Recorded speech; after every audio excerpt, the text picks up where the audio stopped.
আসসালামু আলাইকুম রহমতুল্লাহ।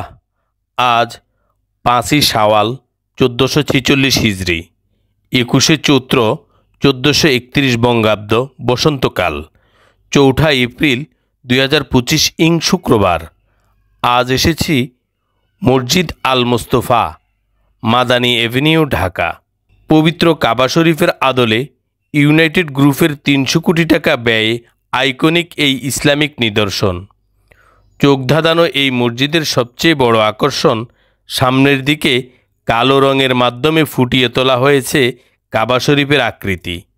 দেয়ালে সোনালি রঙে লেখা আছে আল্লাহু মোহাম্মদ, যা অনেক দূর থেকেই দৃষ্টি আকর্ষণ করে ইসলাম ধর্মের অনুসারীদের।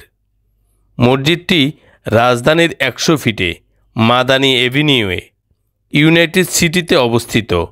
5 তলা বিশিষ্ট এই মসজিদে আলাদা কোনো জানালা নেই, এমনভাবে ডিজাইন করা যা প্রাকৃতিক আলোয় আলোকিত হয়ে উঠবে। এবং এই মসজিদের প্রতিটি ফ্লোর থেকেই ইমাম সাহেবকে দেখা যায়। মসজিদটির মেহরাবের উপরে বড় করে সোনালি রং দিয়ে লেখা লা ইলাহা ইল্লাল্লাহু মুহাম্মাদুর রাসূলুল্লাহ সাল্লাল্লাহু আলাইহি ওয়াসাল্লাম। মসজিদটিতে 12,000 মুসল্লি একসঙ্গে নামাজ আদায় করতে পারেন। যারা দাঁড়িয়ে নামাজ পড়তে পারেন না, তারা চাইলে বসেও নামাজ আদায় করতে পারেন। মসজিদের ভেতরে রয়েছে চলন্ত সিঁড়ি ও লিফট। গ্রাউন্ড ফ্লোরে মহিলাদের নামাজ পড়ার ব্যবস্থাও রয়েছে।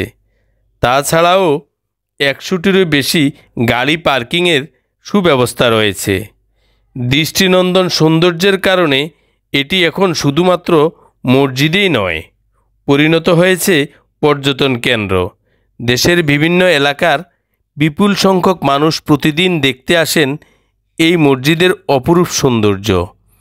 এর বিশেষ আকর্ষণ সোনালি রঙের সুউচ্চ বিশেষ ধরনের একটি গম্বুজ এবং পাশে রয়েছে আকাশ ছোঁয়া সুউচ্চ মিনার। আমি আজ এই মসজিদে জুমার নামাজ আদায় করলাম এবং আপনাদেরকে মসজিদটি ঘুরে দেখানোর চেষ্টা করছি মাত্র।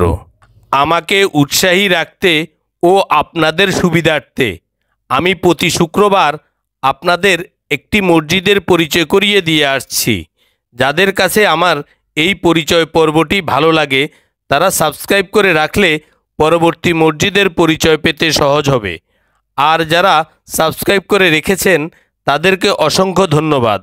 আসসালামু আলাইকুম ওয়া রাহমাতুল্লাহ।